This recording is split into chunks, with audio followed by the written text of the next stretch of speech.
Nací en 1949 en un pequeño pueblo minero metalúrgico en el norte de España, de una familia de socialistas del lado de mi padre y de anarquistas del lado de mi madre, obreros portuarios y marineros y intelectuales y periodistas. Mis abuelos fueron la generación que hizo la guerra de España, terminaron o muertos o en la cárcel, y la familia no emigró, entonces quedamos a vivir en Gijón.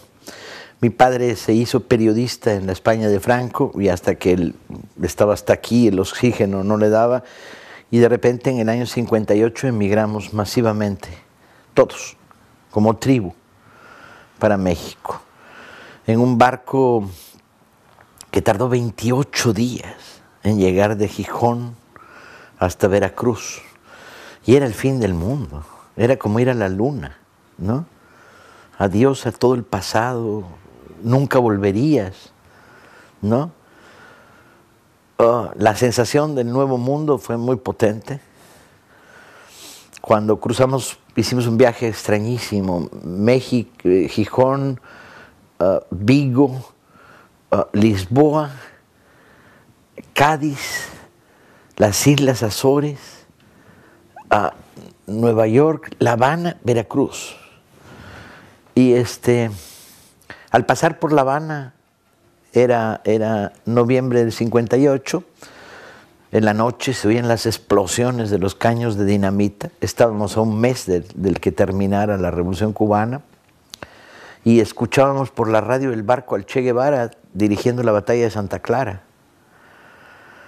Fue mi descubrimiento, además de los mangos, las toronjas, las papayas, los aguacates, las frutas tropicales, y que el español no era como yo lo controlaba, era otro, se hablaba de otra manera, las cosas tenían otro nombre. Fue un viaje a Marte para un adolescente, un niño de 9 años. Y me formé en México, siempre bajo la idea de mi padre de que ese era nuestro nuevo país y adiós muy buenas, el pasado era el pasado. Y crecí en México, estudiando siempre en escuelas públicas, por decisión familiar,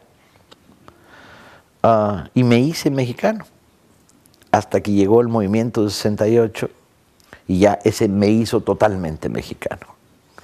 Cuando te la juegas políticamente por un país, ya te adoptó para siempre, ¿no? Yo tenía 19 años entonces, estudiaba ciencias políticas en la universidad. Muy influido por el tipo de formación que había tenido política en mi casa y literaria. En mi casa la literatura era la literatura, ¿no? Bajo continua presión suave de, ¿no has leído esto, verdad? Y era Ray Bradbury. O mi tío abuelo que sigilosamente en la noche ponía en mi mesa de noche El viejo y el mar de Hemingway. O la baronesa de Suttner, Adiós a las armas. O Juan Rulfo, ¿no? Entonces vivía en una casa donde la palabra escrita era la palabra. O sea, había un oficio en el mundo que era escribir, lo demás era mierda. Hasta donde llegan mis recuerdos, mi padre contaba que a los 5 años me preguntó, ¿y tú qué quieres ser en la vida? Yo dije, bombero, trapecista y escritor, claro.